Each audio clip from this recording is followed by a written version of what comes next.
શ્રી ગુજરાતીમાં આપ સૌનું ખૂબ ખૂબ સ્વાગત છે।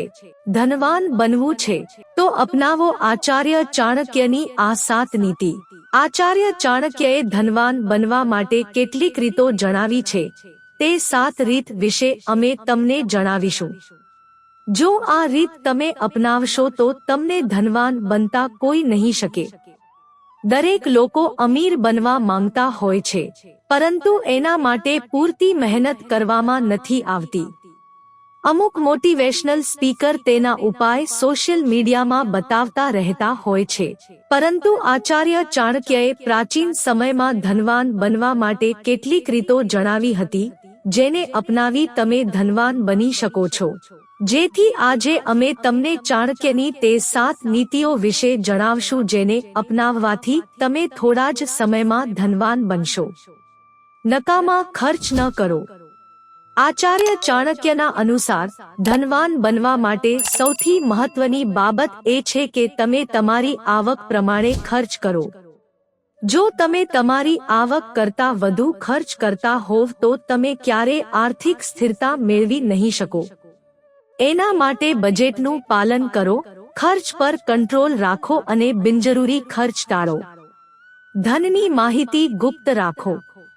ચાણક્ય નીતિ અનુસાર તમારે ક્યારેય તમારી આવક, બચત કે મિલકતની વિગત કોઈની સાથે શેર ન કરવી જોઈએ। આમ કરવાથી લોકો તમારી પાસેથી પૈસા ઉધાર માંગી શકે છે અને તમારા પૈસા પર ખરાબ નજર પણ પડી શકે છે।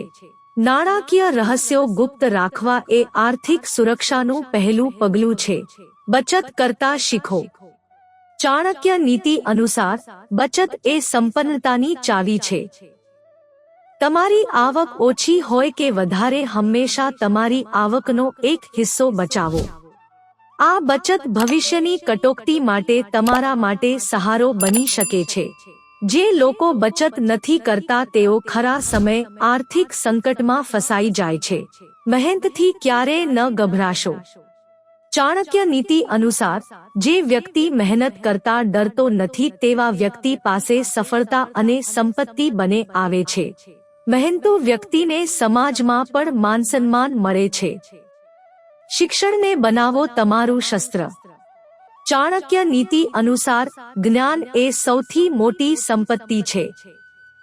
જે વ્યક્તિ શિક્ષિત અને જ્ઞાની હોય તે યોગ્ય મોકાને ઓળખી કાઢે છે અને પૈસા કમાવવાની વધુ સારી તકો મેળવે છે।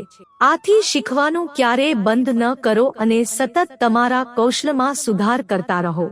જોખમ લેવું જરૂરી। ચાણક્ય નીતિ અનુસાર જીવનમાં આગળ વધવા માટે જોખમ લેવું જરૂરી છે। અમુક લોકોને જોખમ લેવાનો ડર તેમને સફળ થવા દેતો નથી।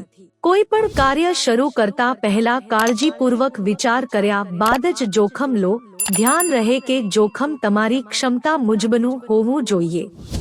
મિત્રો, જો તમને વિડિયો પસંદ આવ્યો હોય તો લાઈક કરો, શેર કરો અને અમારી ચેનલને સબસ્ક્રાઇબ કરશો, જેથી તમને આવા નવા વિડિયોની નોટિફિકેશન મળતી રહે અને તમારો જીવન સુખી અને સરળ બની જશે। વિડિયો જોવા બદલ તમારો ખૂબ ખૂબ આભાર।